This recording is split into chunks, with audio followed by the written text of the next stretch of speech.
bon, mariés officiellement.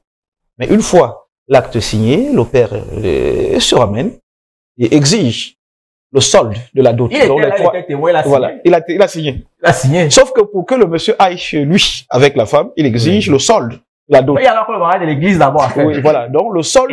Et la soirée. Donc le solde de port. Oui. Il faut payer les 3 autres ports restants, sinon l'église peut attendre. Il faudrait d'abord dire que la dot en Afrique, on a encore son. Oui. La dot, c'est, on appelle le mariage traditionnel, mais la dot, c'est l'homme qui souvent estime la valeur qu'il donne à sa femme. À la réalité, lorsqu'on donne ça à d'autres, on dit même que ce n'est pas bien de tout donner. C'est important de devoir toujours un peu à la famille. Lorsque vous donnez tout, c'est comme ça va acheter la femme et vous dites à ta famille ne me demandez plus jamais rien. On a toujours resté endetté vis-à-vis de la famille pour que le mariage prospère et que les liens prospèrent. C'est ce que les liens nous disent. Ça veut dire que, à la réalité, le tort n'est pas au père. Le tort est au marié. Ah bon? Lui, qui a dit au père le soir, j'ai commandé 3 porcs, ça arrive. Il m'a 3 porcs, ça arrive. Mais peut-être qu'il a vraiment commandé. Non, je vous explique. Voilà. Je dis, si un bon bantou ne donne pas tout à d'autres d'abord, ça veut dire qu'avant d'apporter les 10 porcs, ou je ne sais pas combien de porcs, 7. Tu vas, long châssis. Oui, tu vas rencontrer le beau-père qui dit, il peut avoir 3, il peut avoir 4. Vous trouvez un juste milieu pour apporter un niveau d'intrant qui n'est pas ce qu'on demande, mais qui est quand même suffisant pour la dot.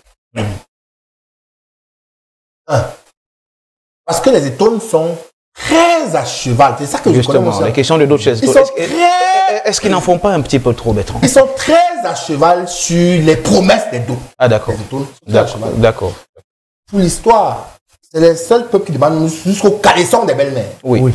Les gens demandent des caleçons des belles-mères. C'est toute la question, justement. Ça veut dire que... Est-ce qu'ils n'en font pas un peu? Est-ce qu'ils ne vendent pas leurs filles? C'est du mercantilisme. C'est ça que je veux convoquer. Si la belle-mère vous dit, elle veut 12 strings, apportez 12, et vous montez les strings comme ça. Vous envoyez votre belle-mère en journée, vous savez ce qu'elle porte aux fesses. C'est ça, les histoires. Vous pouvez savoir que le string qu'elle porte, la belle-mère a le string bleu, jaune, marron, blanc. Vous avez payé les strings de votre belle-mère. Vous payez 10 gros caleçons, vous avez les caleçons qu'elle porte. Et ça ne dérange pas, ces étones-là. Vous voyez qu'ils fonctionnent, les étones. Et ce jour, elle vous menace, elle veut ces caleçons en public. Elle veut en public que dès mes caleçons, elle vous menace pour ça. Parce que lorsque vous avez fait une promesse... Voilà, une illustration en image. Lorsque vous avez fait une promesse étonne, il faut la tenir de manière claire. Donc, j'estime que lorsqu'il y a eu un quiproquo, il aurait dû dire au beau-père ce jour ou juste avant que, bon, on va gérer ça. On va gérer. Après. Ça, je pense. Parce qu'il y a eu ce défi de communication-là, disant que ça va arriver. Mais maintenant aussi, il faut quand même voir une chose, c'est que, à la réalité, ce que le père a fait, à ce moment-là, juste voulu